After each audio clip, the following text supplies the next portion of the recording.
अस्सलाम वालेकुम guys, welcome to my YouTube channel. आज की इस वीडियो में हम करेंगे CS 101 मिड टर्म प्रिपरेशन के लिए MCQs। ठीक है, क्योंकि आप जानते हैं कि आपका जो पेपर पैटर्न है वो चेंज हो चुका है।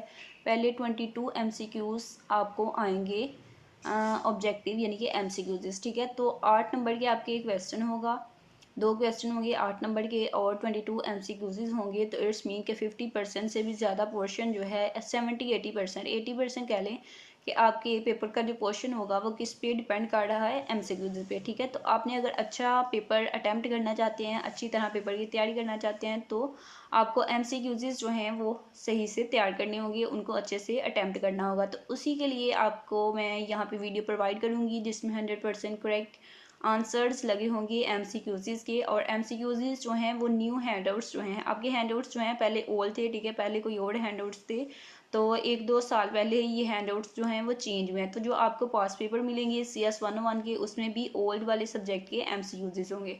तो आपने वो MCQs नहीं करने, आपका टाइम वेस्ट होगा। तो आपने ये जो न्यू सब्जेक्ट के MCQs हैं वो देखने हैं, जो अभी आपके सब्जेक्ट के होंगे। ठीक है, तो ये जो MCQs इस वीडियो में मैं आपको प्रोवाइड करूँगी मिड टर्म के पेपर की तैयारी के लिए, वो न्यू सिलेबस से बिलोंग कर रहे हैं। ठीक है, हम इसको देखेंगे भी आपके हैंडआउट्स में कि ये हैंडआउट्स में आपके ही हैंडआउट से ये MCQs हैं जो मैं आपको यहाँ पे प्रोवाइड करने जा रही हूँ।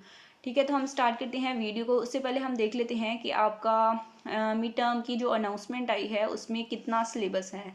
पहले सिलेबस होता था CS 101 का मॉड्यूल नंबर 1 से लेके 108 तक। ठीक है, 108 मॉड्यूल्स आपके CS 101 के मिड टर्म के पेपर में इंक्लूड होते थे। लेकिन इस दफ़ा जो है इसमें भी चेंजिंग आई है कि आपका सिलेबस कम है।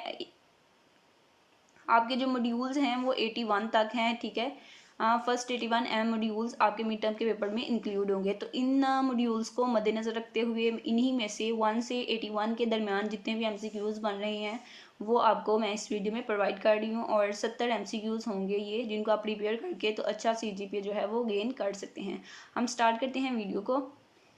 जो सबसे पहला हमारे पास MCQs है वो क्या है कि dash refers to distributed systems that are more loosely coupled than clusters but that still work together to accomplish large task. ठीक है, तो कौन सी इनमें से 4 MCQs हमारे पास हैं कि parallel computing, grid computing, cloud computing या फिर क्वांटम कंप्यूटिंग। इनमें से कौन सी कंप्यूटिंग है जो ये काम परफॉर्म करती है, जो रेफर करती है डिस्ट्रीब्यूटेड सिस्टम को, और उसमें जो होता है लूजली कपल्ड और क्लस्टर्ड होते हैं टास्क। ठीक है, तो ये हम सबसे पहले देख लेते हैं कि क्या ये आपके हैंडआउट्स में से ही है जो आपके न्यू हैंडआउट्स हैं। ठीक है, तो इसको हम सर्च कर लेते हैं। आपके हैंडआउट्स यहाँ पे मैंने ओपन किए हुए हैं, इसमें हम सर्च कर लेते हैं कि ये जो ग्रिड कंप्यूटिंग है या ये जो डेफिनेशन है आपके हैंडआउट्स में है या नहीं। तो यहाँ पे मैंने लिखा ग्रिड कंप्यूटिंग, तो यहाँ पे आप देख सकते हैं कि ग्रिड कंप्यूटिंग जो है हमारे पास आ गया है। ठीक है, तो इट्स मीन कि ये आपके हैंडआउट से ही बिलोंग कर रहे हैं और न्यू MCQs हैं जो कि आपको पास पेपर में नहीं मिलेंगे। पास पेपर में या तो 2012 के, 2013 के इस तरह से होंगे। ठीक है, तो वो पुराने सब्जेक्ट के हैं, वो आपने नहीं करने।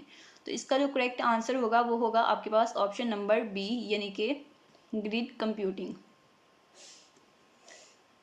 नेक्स्ट वन MCQs नंबर 2 है, उसमें क्या है हमारे पास एक सिंबल है, उस सिंबल को हम क्या कहते हैं HTML डॉक्यूमेंट में। ठीक है, टैग क्या है हमारे पास, इस तरह से 2 एंगल ब्रैकेट्स हैं, दरमियान में A है। तो इस HTML डॉक्यूमेंट में हम इस टैग को क्या कहते हैं ये हमने बताना है। ठीक है, तो ये जो हमारे पास टैग होता है ये हमारे पास एंकर टैग होता है। ठीक है, ऑप्शन नंबर B जो है इसका करेक्ट है कि जब आपके पास 2 एंगल ब्रैकेट्स लगी होंगी, दरमियान में A होगा, तो वो कौन सा टैग होगा, एंकर टैग। यानी कि ऑप्शन नंबर B जो है वो आपके पास इसका करेक्ट आंसर होगा।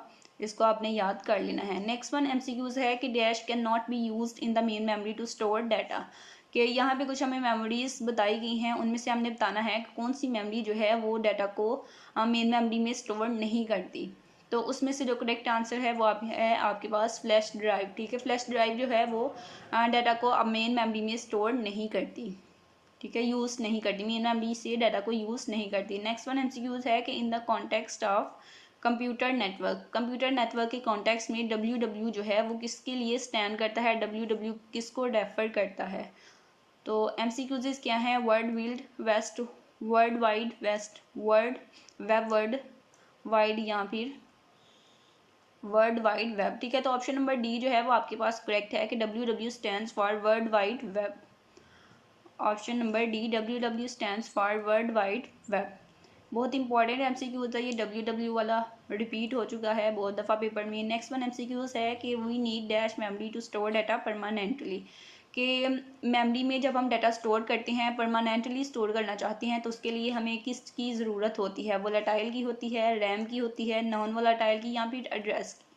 तो नॉन वोलेटाइल जो है उसमें हम डाटा को परमानेंटली स्टोर कर सकते हैं। वोलेटाइल कौन सी होती है? वोलेटाइल वो होती है जिसमें अगर लाइट जो है वो चली गई है तो आपका डाटा जो है वो सेव नहीं होगा, डाटा जो है वो वेस्ट हो जाएगा। लेकिन वोलेटाइल, नॉन वोलेटाइल वो है जिसमें अगर लाइट चली भी है तो फिर भी डाटा ऑटोमेटिकली सेव हो जाएगा, परमानेंटली सेव रहेगा, इसमें से वेस्ट आपका लॉस नहीं होगा डाटा, ठीक है। नॉन वोलेटाइल मेमोरी जो है इसमें आप डाटा को परमानेंटली स्टोर कर सकते हैं। Next one MCQs, the impact of truncation error can be reduced by using. तो ये एक एरर है टर्नकेशन का, इसको हम कैसे रिड्यूस कर सकते हैं ये हमने बताना है कि इसको, ये जो टर्नकेशन एरर है इसको हम रिड्यूस करते हैं बाय यूजिंग, किसको यूज़ करके हम इसको रिड्यूस करते हैं? Long term exponent, positive exponent, या फिर फ्लोटिंग पॉइंट एक्सपोनेंट, ठीक है। तो लॉन्ग टर्म एक्सपोनेंट मेरे ख्याल से सही है। हम इसको देख लेते हैं कि ये आपके हैंडवर्ड्स में है या नहीं, ठीक है। वक्तन फ़वक्तन मैं आपको चेक करवाती जाऊंगी कि ये MCQs आपके न्यू हैंडवर्ड्स से ही रिलेटेड हैं। तो हम देखते हैं कि ये जो MCQs हमें गिवन है क्या ये आपके हैंडवर्ड से है या नहीं। तो यहाँ पे हम लिखते हैं टर्नकेशन एरर।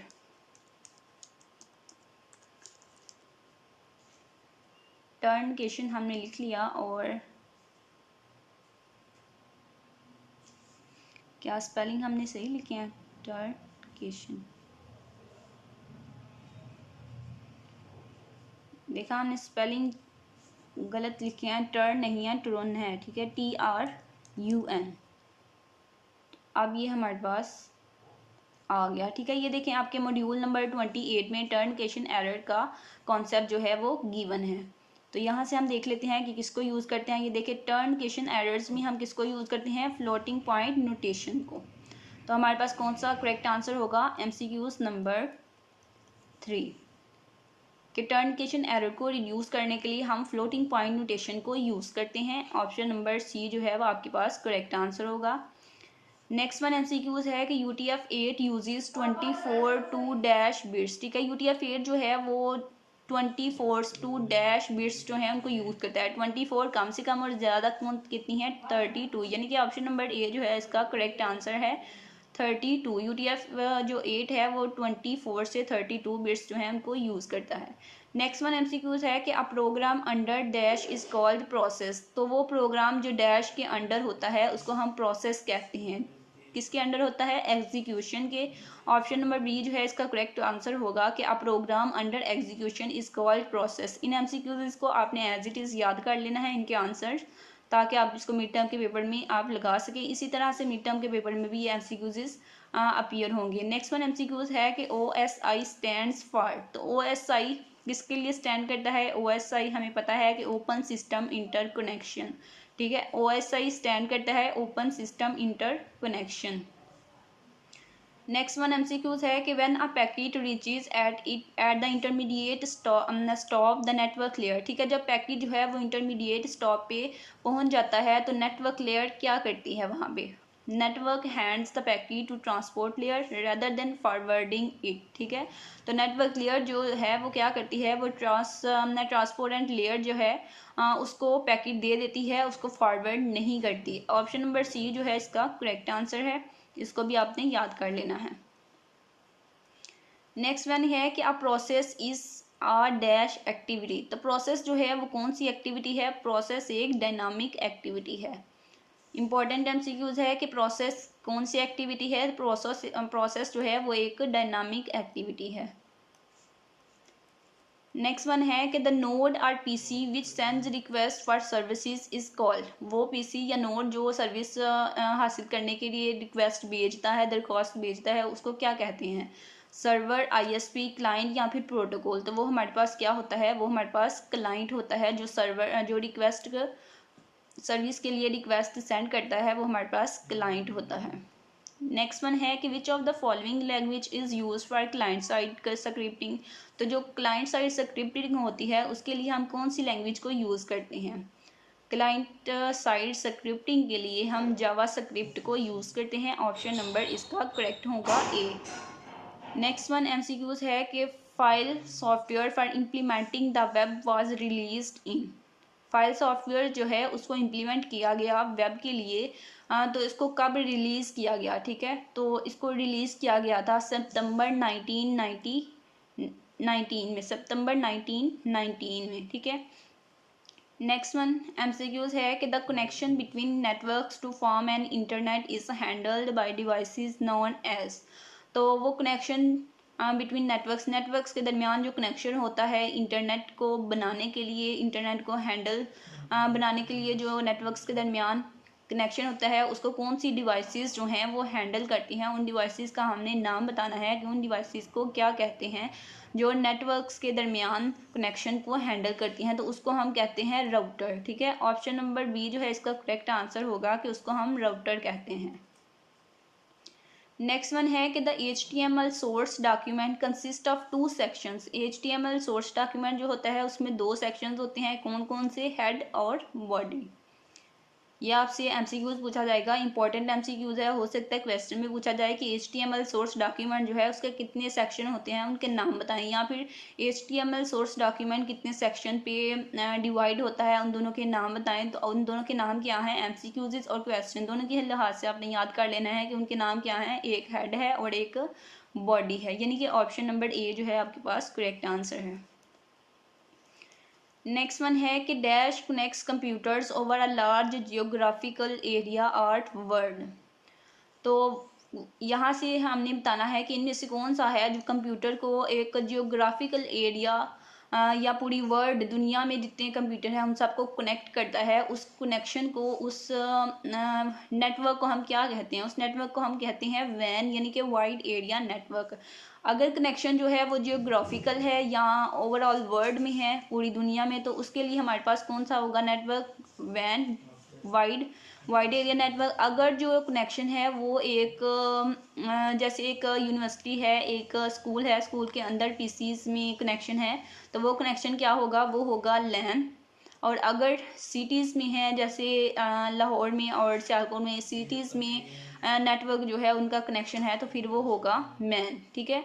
तो तीनों एमसीक्यूज जो हैं उनको याद कर लेना है आपने। नेक्स्ट वन एमसीक्यूज क्या है कि dash provides a network the internet connectivity. इनमें से कौन सी डिवाइस है जो नेटवर्क को कनेक्टिविटी प्रोवाइड करती है, तो वो प्रोवाइड करता है गेटवे, ठीक है। गेटवे जो है वो नेटवर्क को, इंटरनेट को कनेक्टिविटी प्रोवाइड करता है। Next one, which of the following is one of the major drawback of Skype. तो यहाँ पे हम देख लेते हैं क्या ये एमसीक्यूज आपके हैंडआउट्स में हैं। तो इस स्काइप वाले को ही हम सर्च करके देख लेते हैं कि आपके हैंडआउट से ही हम एमसीक्यूज याद कर रहे हैं, इनको प्रिपेयर कर रहे हैं मिड टर्म के लिए। तो आप देख सकते हैं स्काइप, ठीक है। तो ये आपके कौन से वाले मॉड्यूल में है, 68 मॉड्यूल में ये स्काइप का कॉन्सेप्ट है। तो इट्स मीन कि हम अभी तक आपका मिड टर्म का सिलेबस जो है उसी में से एमसीक्यूज को प्रिपेयर कर रहे हैं, और इसी 1 से 28 के दरमियान जो एमसीक्यूज हैं वो मैं आपको प्रोवाइड कर रही हूँ, और इन्हीं एमसीक्यूज से आपको मिड टर्म के पेपर में एमसीक्यूज पूछे जाएंगे। तो कौन सा इसका मेजर ड्रॉबैक स्काइप का क्या होता है कि वो यूज़ करती है कंप्यूटर रिसोर्सेज को विदाउट ओनर अवेयरनेस, ठीक है। स्काइप का क्या डिसएडवांटेज है कि उसका डिसएडवांटेज ये है कि वो परमिशन नहीं लेती और परमिशन के बगैर ही कंप्यूटर के रिसोर्सेज को यूज़ करती है। नेक्स्ट वन है कि what does HTTP stands for. तो ये जो स्टैंड्स फॉर हैं ये आपने सारे जितने भी आपके हैंडआउट्स में स्टैंड्स फॉर हैं इनको आपने याद करना है, यानी कि जितने भी शॉर्ट टर्म्स नेम हैं उनके फुल टर्म्स नेम जो हैं उनके आपने याद करने हैं। जैसे HTTP है तो HTTP का फुल नेम क्या है, हाइपर टेक्स्ट ट्रांसफर प्रोटोकॉल। तो ये जो पूरे नेम है ये आपने याद करने हैं, एमसीक्यूज के लिहाज से ये इंपॉर्टेंट होते हैं जो शॉर्ट नेम स्टैंड्स फॉर करके तो आपसे एमसीक्यूज बना के पूछा जाता है। नेक्स्ट वन एमसीक्यूज है a process is called to be dash, a process is called to be in dash state if it can continue its progress, ठीक है। तो एक प्रोसेस है उसको हम कहेंगे कि वो डैश स्टेट में है अगर उसकी प्रोग्रेस जो है वो कंटिन्यू है, ठीक है। तो मतलब अगर एक प्रोसेस जो है वो प्रोग्रेस काम स्टार्ट करने के लिए कंटिन्यू कर सकता है, तो हम उसको कहेंगे कि ये डैश स्टेट में है। ये कौन सी स्टेट में है? ये रेडी स्टेट में है, कि मतलब ये बिल्कुल रेडी है, ये अपनी प्रोग्रेस स्टार्ट करने के लिए, कंटिन्यू करने के लिए बिल्कुल रेडी है। तो यहाँ पे हमारे पास कौन सा आंसर आएगा? रेडी, कि वो प्रोसेस रेडी स्टेट में होगा, जो कि जैसे ही उसे कहा होगा कि मतलब आप काम शुरू करो, तो वो फ़ौरन अपना काम शुरू कर सकता है। इट्स मीन कि वो रेडी स्टेट में है। नेक्स्ट वन है कि HTML sports dash levels of heading tags. तो HTML में हमारे पास कितने हेडिंग टैग्स होते हैं, कितने लेवल हेडिंग टैग्स के होते हैं? हमारे पास 6 लेवल्स होते हैं। इंपॉर्टेंट MCQs है कि HTML कितने लेवल्स ऑफ हेडिंग्स को सपोर्ट करती है। HTML 6 हेडिंग टैग्स को सपोर्ट करती है। उसमें जो हमारे पास हेडिंग होती है वो 6 उसके टैग होते हैं, यानी कि एक बड़ी, फिर उससे छोटी, ठीक है। इस तरह से हमारे पास 6 टैग्स होते हैं, हेडिंग टैग्स HTML डॉक्यूमेंट में। नेक्स्ट वन है कि releasing space in the dash can break the deadlock and can allow the remaining processes to continue their task. तो हम स्पेस जो है उसको रिलीज कर रहे हैं, उसको फ्री कर रहे हैं। In the dash can break the deadlock and can allow remaining processes to continue their task. तो ये हमारे पास इसका करेक्ट आंसर क्या होगा कि हमारे पास प्रोसेस लिस्ट जो है उसमें से हम स्पेस को रिलीज कर रहे हैं, तो उसके लिए क्या होगा कि डेडलॉक जो है वो भी ब्रेक हो जाएंगे और रिमेनिंग प्रोसेसेस जो हैं उनका टास्क जो है कंटिन्यू हो जाएगा। तो यहाँ पे क्या आएगा? प्रोसेस लिस्ट, यानी कि option number B. Next one है कि the URL is use to. तो URL यानी कि लिंक, जैसे ये यहाँ पे एक लिंक है, ठीक है। तो ये हमारे पास क्या है? ये एक URL है। या फिर आप किसी चैनल को यूट्यूब पे सर्च करते हैं या व्यू की वेबसाइट आप सर्च करते हैं, तो व्यू का LMS खोलते हैं, तो वहाँ पे आपके ऊपर इस बार में एक URL आता है। वो URL एक लिंक होता है, और जो कि हमें कनेक्ट कर देता है व्यू LMS से हमारे गूगल को, ठीक है। तो हमारे पास क्या आंसर आएगा इसके लिए कि URL किसके लिए हम यूज़ करते हैं? हम स्पेसिफिक सिस्टम को कनेक्ट करने के लिए, ठीक है, इंटरनेट से कनेक्ट करने के लिए जो लोकेट करते हैं, उसके लिए हम URL जो है उसको यूज़ करते हैं। यानी कि URL is use to locate a specific system connected to the internet. Next one है कि it is the responsibility of application layer 2। तो जो एप्लीकेशन लेयर होती है उसकी रिस्पॉन्सिबिलिटी क्या होती है? यहाँ पे 4 MCQs गिवन हैं। तो इनमें से जो करेक्ट आंसर है, एप्लीकेशन लेयर की जो रिस्पॉन्सिबिलिटी होती है वो होती है कि उसने इंश्योर करना होता है कि मैसेजेस जो हैं वो इंटरनेट पे ट्रांसफ़र हो रहे हैं, ठीक है। एप्लीकेशन लेयर है तो ट्रांसमिशन जो है वो अपने प्रॉपर फॉर्मेट में है, और द मैसेज जो हैं वो ट्रांसफ़र हो रहे हैं नेट पे। तो नेक्स्ट वन MCQs क्या है कि which tier of ISP is the backbone of internet. तो एक दफ़ा हम चेक कर लेते हैं कि आपके हैंडओवर से ही हैं ये भी MCQs। यहाँ पे हम लिख लेते हैं टायर, तो देखते हैं हमारे पास ये आपके हैंडओवर्स में ये कॉन्सेप्ट है या नहीं। क्या हम आपके 81 मॉड्यूल्स में से ही MCQs कर रहे हैं?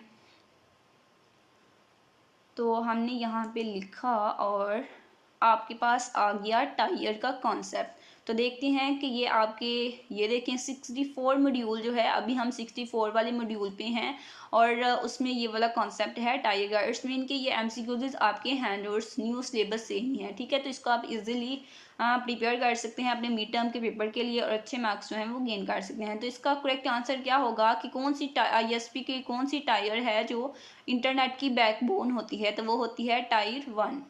ऑप्शन नंबर ए जो है इसका करेक्ट आंसर है। नेक्स्ट वन है कि which of the following protocol helps to store the email messages on a local machine while retrieving email messages from receiving server. ठीक है, कि जब आप रिसीवर से ईमेल मैसेजेस को रिसीव करते हैं, उसके बाद आप रिट्राइव करते हैं लोकल मशीन में, मैसेजेस जो हैं उनको स्टोर करते हैं, तो उस प्रोटोकॉल, जो प्रोटोकॉल इस सब काम में आपकी हेल्प करता है, उस प्रोटोकॉल को क्या कहते हैं? उस प्रोटोकॉल को हम कहते हैं POP3, POP3 यानी कि POP3। ठीक है, डेफिनेशन आपने याद कर लेनी है, ये POP3 की डेफिनेशन है।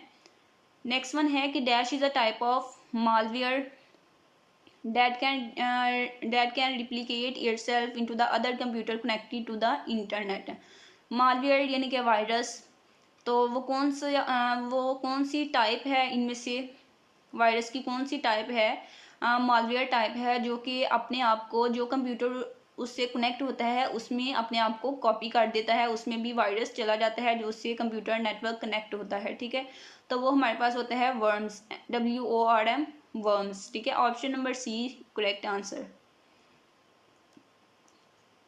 नेक्स्ट वन है कि which of the following protocol helps to store. ठीक है, तो ये यहाँ पे आपके पास MCQs नंबर पॉप 3 और MCQs नंबर जो सी है ये हमारे पास इसका करेक्ट आंसर है। हमने पीछे ये MCQs कर लिया है, सेम वही है, जस्ट MCQs इसकी जगह चेंज कर दी गई है।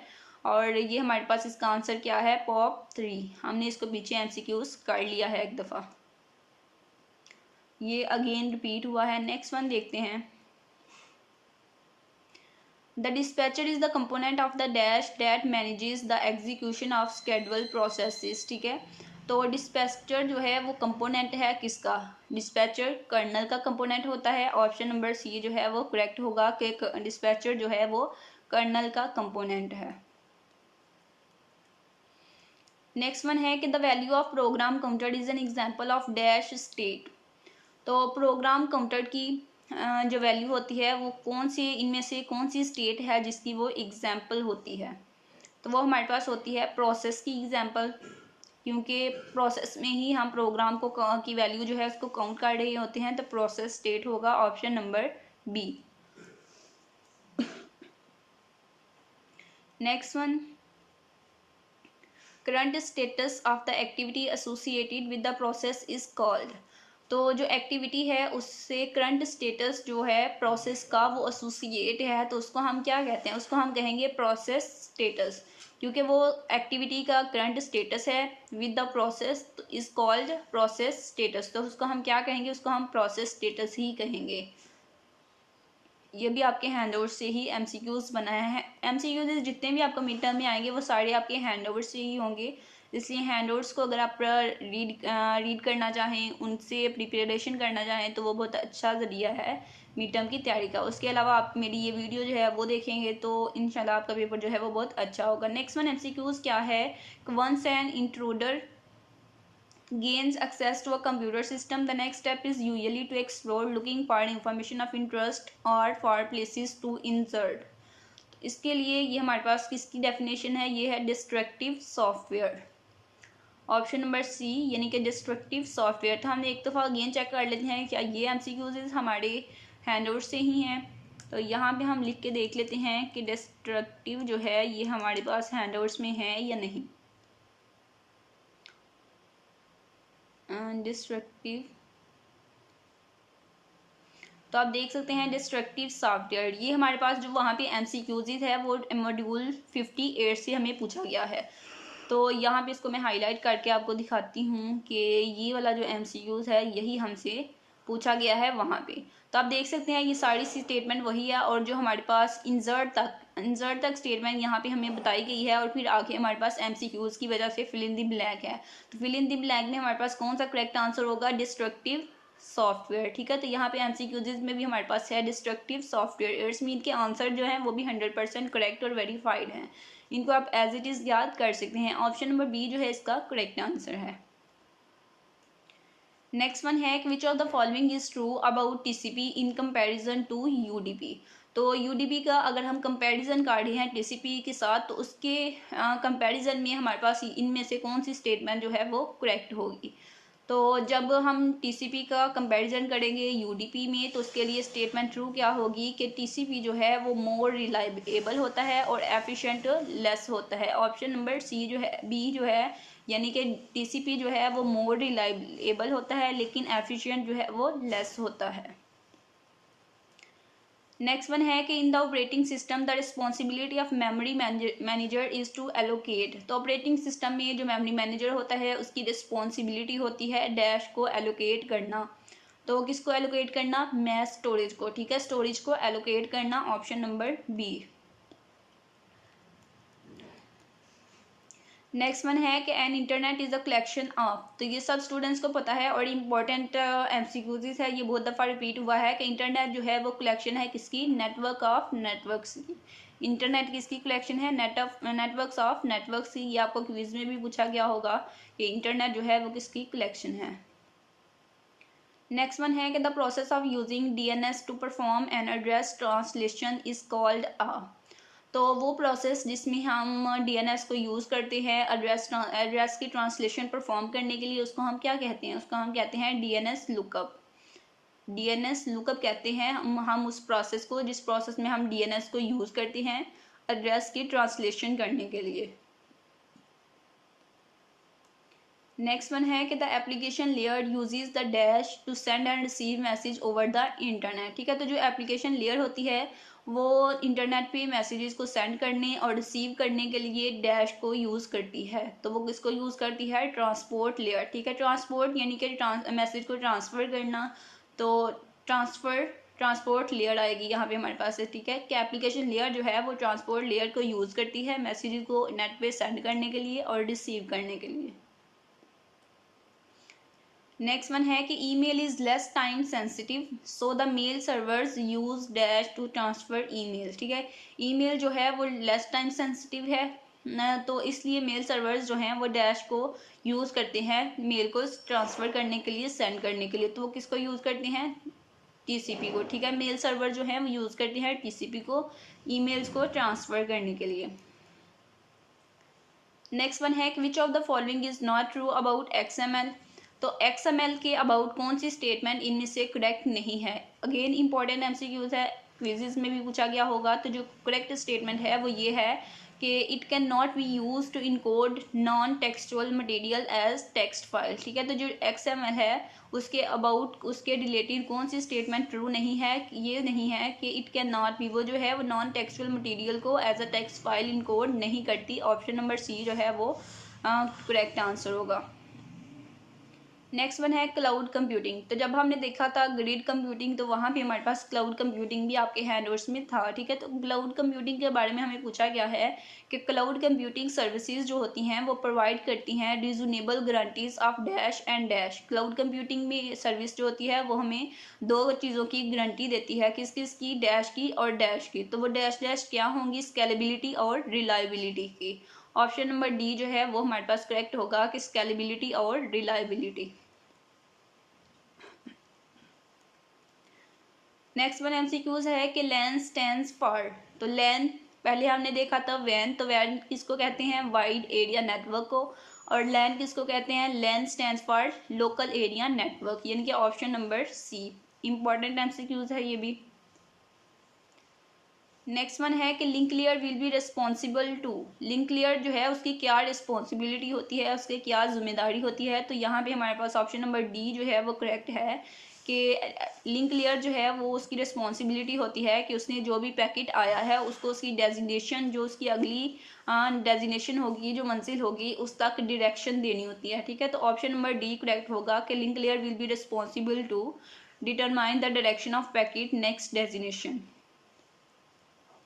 नेक्स्ट वन है कि in a general purpose computer a program called the dash is permanently stored in the machine is P ROM, ठीक है। Dash in a general purpose computer a program called the dash is permanently stored in the machine ROM, तो इसके लिए correct कौन सा होगा, boot loader, ठीक है। बूट लोडर इसका करेक्ट आंसर होगा।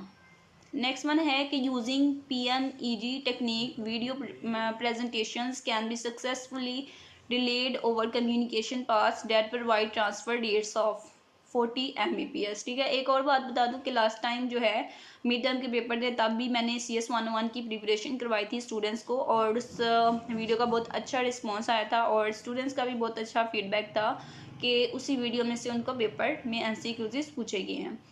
तो 5K जो है उसको व्यूज़ हुए थे मिड टर्म की प्रिपरेशन के लिए। तो होपफुली इस वीडियो का भी फीडबैक जो है वो अच्छा रहेगा, क्योंकि ये भी एक वीडियो जो है आपके लिए बहुत हेल्पफुल रहेगी। तो हम देखते हैं next one MCQs। Dash is the most demanding job in United state, तो यूनाइटेड स्टेट में US में जो मोस्ट डिमांडेड जॉब होती है वो कौन सी होती है, वो होती है सॉफ्टवेयर इंजीनियर, यानी कि सॉफ्टवेयर डेवलपर। सॉफ्टवेयर इंजीनियर और सॉफ्टवेयर डेवलपर दोनों एक ही चीज़ है, ठीक है। तो ऑप्शन नंबर सी जो है इसका करेक्ट आंसर है। नेक्स्ट वन है कि a sequence of transactions in which the user establish initial contact with the computer operating system is called. तो जब वो सीक्वेंस जिसमें अभी आपने लैपटॉप जो है उसको ऑन नहीं किया, ठीक है, तो अब उसको फर्स्ट टाइम जो है ऑन कर रहे हैं, तो उसके लिए आपने कुछ उसको सीरीज ऑफ ट्रांजैक्शन देनी होगी, कुछ उसको उसके साथ कंप्यूटर के साथ ऑपरेटिंग सिस्टम के साथ कनेक्ट होने के लिए फर्स्ट टाइम इनिशियली कॉन्टैक्ट करने के लिए आपने उसको कुछ इन्फॉर्मेशन देनी होगी, ठीक है। तो वो आप क्या करेंगे, वो आप लॉग इन करेंगे, ठीक है, अपनी डिटेल दे के लॉग इन करेंगे। तो हमारे पास ऑप्शन नंबर सी जो है वो करेक्ट होगा, लॉग इन। नेक्स्ट वन क्या है कि if you search on Google that how can I hack then it would be so dash for your security, ठीक है। तो ये भी इंपॉर्टेंट एमसीक्यूज है कि अगर आप गूगल पे सर्च करते हैं कि हाउ आई कैन हैक, ठीक है, कि मैं हैक कैसे कर सकता हूँ या हैक करने का तरीका क्या है, अगर आप ये चीज़ गूगल पे सर्च करेंगे तो ये आपके लिए डेंजरस होगा, ठीक है, आपकी सिक्योरिटी के लिए डेंजरस होगा, क्योंकि इस तरह की चीज़ें जो है वो आप गूगल पे सर्च नहीं कर सकते, ठीक है। ये आपके लिए डेंजरस होगा कि मैं किस तरह से हैक कर सकता हूँ। नेक्स्ट वन है कि if we are interested to see the map of some location, अगर आप किसी लोकेशन का मैप देखना चाहते हैं तो we can use map operator in the following way. तो आपको मैप ऑपरेटर जो है उसको किस तरह से यूज़ कर सकते हैं, उसका आपने सिंटैक्स बताना है। इंपॉर्टेंट एमसीक्यूज़ है, देख लेते हैं कि क्या आपके हैंडआउट्स में ये एमसीक्यूज़ है। तो हम इसको लिख लेते हैं कि मैप कॉलन, तो हो सकता है हमारे पास आपके हैंडआउट्स में आ जाए, ठीक है। तो यहाँ पे ये देख सकते हैं आप कि मैप ऑपरेटर हमारे पास गिवन है और ये कौन से मॉड्यूल में है, मॉड्यूल नंबर 7 में, ठीक है। मॉड्यूल नंबर 7 में ये ऑपरेटर आपको गिवन है कि अगर आपने किसी जगह की location, if you are interested to see the map of some location, अगर आप किसी जगह की लोकेशन देखना चाहते हैं तो आप उस मैप ऑपरेटर को किस तरह से यूज़ कर सकते हैं, ठीक है। इस तरह से यूज़ कर सकते हैं कि आप पहले लिखेंगे मैप, फिर कॉलन और फिर जगह का नाम, जिस जगह की आप लोकेशन देखना चाहते हैं। जैसे आप लाहौर की देखना चाहते हैं तो आपने आगे कॉलन के आगे लिखेंगे आप लाहौर, ठीक है। तो इसी तरह से एमसीक्यूज में हम देखेंगे कौन सा सिंटैक्स जो है वो मैप का करेक्ट होगा। तो मैप कॉलन लोकेशन, ठीक है, ये आपके पास करेक्ट सिंटैक्स होगा किसी भी जगह की लोकेशन को चेक करने के लिए, मैप को चेक करने के लिए। तो नेक्स्ट वन एमसीक्यूज है कि आप program logic written in an ordinary language, एक प्रोग्राम है जो कि ऑर्डिनरी लैंग्वेज में लिखा गया है। तो हमने इलस्ट्रेट करना है कि structure similar to computer instruction is known as, ठीक है। तो उस इंस्ट्रक्शंस को, कंप्यूटर की इंस्ट्रक्शंस को हम क्या कहेंगे, एक प्रोग्राम है जो एक ऑर्डिनरी लैंग्वेज में लिखा गया है, ठीक है, उसमें कुछ कंप्यूटर इंस्ट्रक्शंस हैं, तो उसको प्रोग्राम को हम क्या कहेंगे, जाहिर बात है उसको हम प्रोग्राम ही कहेंगे, ठीक है, जिसमें एक लैंग्वेज होती है, उसमें लैंग्वेज में इंस्ट्रक्शंस लिखी जाती हैं, तो इसको हम क्या कहेंगे, इसको हम प्रोग्राम कहेंगे। तो ऑप्शन नंबर ए जो है इसका करेक्ट आंसर होगा। नेक्स्ट वन क्या है, what is the full form of PHP, PHP जो है उसकी फुल फॉर्म क्या है, या पीएचपी स्टैंड्स फॉर, इस तरह से भी आपको पूछा जा सकता है। तो पीएचपी जो है वो स्टैंड फॉर करता है पर्सनल होम पेज के लिए। ऑप्शन नंबर ए जो है वो करेक्ट है कि PHP stands for personal home page. What data compression technique, which data compression technique is suitable for situation where long sequences, ठीक है। तो जब जहाँ पे लॉन्ग सीक्वेंसेस होते हैं उस सिचुएशन के लिए कौन सी कंप्रेशन टेक्निक जो है वो बेटर होती है, सूटेबल होती है। उस टेक्निक का हमने नाम बताना है कि कौन सी टेक्निक जो है वो बेटर होती है, सूटेबल होती है। तो वो होती है हमारे पास रन लेंथ इनकोडिंग, ठीक है। इसको आपने याद कर लेना है कि लॉन्ग टर्म सीक्वेंसेस आपके पास हों तो उस सिचुएशन में हमें डाटा को कंप्रेस करने के लिए कौन सी टेक्निक जो है यूज़फुल होती है, रन लेंथ इनकोडिंग, यानी कि option number D. Next one है कि Google does not distinguish the capital letters और स्मॉल लेटर्स। तो गूगल जो है वो कैपिटल लेटर्स और स्मॉल लेटर में फ़र्क नहीं कर सकता, ये स्टेटमेंट है। तो बिल्कुल जो है गूगल स्मॉल लेटर्स और कैपिटल लेटर में फ़र्क नहीं कर सकता। मतलब कि अगर आप गूगल पे कुछ सर्च कर रहे हैं, ठीक है, आपने स्मॉल लेटर में लिखा है तो फिर भी अगर व्यू एलएमएस, फॉर एग्जांपल हम देख लेते हैं कि आपने व्यू एलएमएस जो है वो गूगल पे लिखा है, अब ना एलएमएस को खोलने के लिए, तो अगर आप उसको कैपिटल में लिखेंगे फिर भी आपके पास एलएमएस ही आएगा, और अगर आप उसको स्मॉल में लिखेंगे फिर भी एलएमएस ही आएगा, ठीक है। इसलिए इसका मतलब है कि लेटर्स स्मॉल हों या कैपिटल, गूगल को इस चीज़ से फ़र्क नहीं पड़ता, गूगल इस चीज़ में फ़र्क नहीं करता कि कैपिटल लेटर्स हैं या फिर स्मॉल, ठीक है। तो इसलिए हम कहेंगे कि गूगल जो है वो केस सेंसिटिव नहीं है, यानी कि लेटर्स जो हैं वो अपर हों या लोअर हो उसको कोई फ़र्क नहीं पड़ता, वो एक केस सेंसिटिव नहीं है, तो हम उसको कहेंगे कि ये केस इनसेंसिटिव है। ठीक है, गूगल एक केस इनसेंसिटिव है। इंपॉर्टेंट एमसीक्यूज है आपके लिए। नेक्स्ट वन एमसीक्यूज है कि विच protocol is suitable for wireless star networks. तो आपके पास जो वायरलेस स्टार नेटवर्क्स होते हैं उनके लिए कौन सा प्रोटोकॉल जो है वो ज़्यादा बेस्ट होता है, वो होता है CSMA/CA। ठीक है, CSMA/CA। नेक्स्ट वन है कि 1 bit can contain only dash value. तो 1 बिट जो होती है उसमें कितनी वैल्यूज होती हैं। ठीक है, अब आप कहेंगे कि उसमें 2 वैल्यू होती हैं 1 बिट में, या तो 0 या 1। ठीक है, लेकिन या 0 या 1 दोनों एक टाइम पे नहीं हो सकती, एक टाइम पे जस्ट एक वैल्यू होगी 1 बिट में। तो इट्स मीन कि 1 bit can contain only 1 value at a time.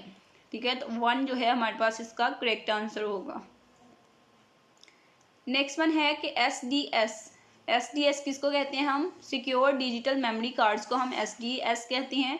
तो एसडीएस जो है वो हमें प्रोवाइड करते हैं अप टू कितने स्टोरेज जो है वो हमें प्रोवाइड करते हैं, वो हमें प्रोवाइड करती हैं few GBs of storage. SDS provides up to few GBs of storage. Next one है कि which of the following is one of the major drawback of Skype. तो स्काइप का हम ड्रॉबैक देख सकते हैं कि स्काइप जो है वो ओनर से जो मालिक होता है उससे पूछे बगैर, उससे परमिशन लिए बगैर रिसोर्सेज को जो है वो यूज़ करना स्टार्ट हो जाती है। ठीक है, नेक्स्ट वन क्या है कि आंसी स्टैंड्स फॉर। तो मैंने आपको पहले कहा था कि जितने भी ये नाम शॉर्टकट नाम है इन सबको आपने याद करना है एमसीक्यूज के लिए, ये इंपॉर्टेंट होती हैं। तो अगेन हमें पूछा गया कि आंसी स्टैंड्स फॉर। तो आंसी जो है उसका फुल नेम क्या है कि American National Standard Institute. Option number B जो है आपके पास करेक्ट होगा कि ANSI stands for American National Standards Institute. Next one क्या है कि diameter of compact disk is. तो कॉम्पैक्ट डिस्क जो है उसका डायमीटर आपने बताना है कि उसका डायमीटर कितना होता है। उसका डायमीटर 12 सेंटीमीटर्स होता है। तो हम देख लेते हैं कि क्या ये डायमीटर आपके हैंडआउट्स में ये एमसीक्यूज गिवन है कि डायमीटर ऑफ कॉम्पैक्ट डिस्क कितना होता है। तो इसके हैंडआउट्स में ही हम चेक कर लेते हैं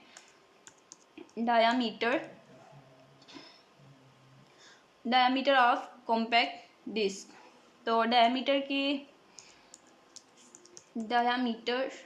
ऑफ, तो यहाँ पे आप देख सकते हैं कि मॉड्यूल नंबर 16 जो है उसमें ये आपके पास गिवन है कि डायमीटर ऑफ कॉम्पैक्ट डिस्क का कितना डायमीटर होता है, 12 सेंटीमीटर्स, यानी कि 100% करेक्ट और वेरीफाइड आंसर है।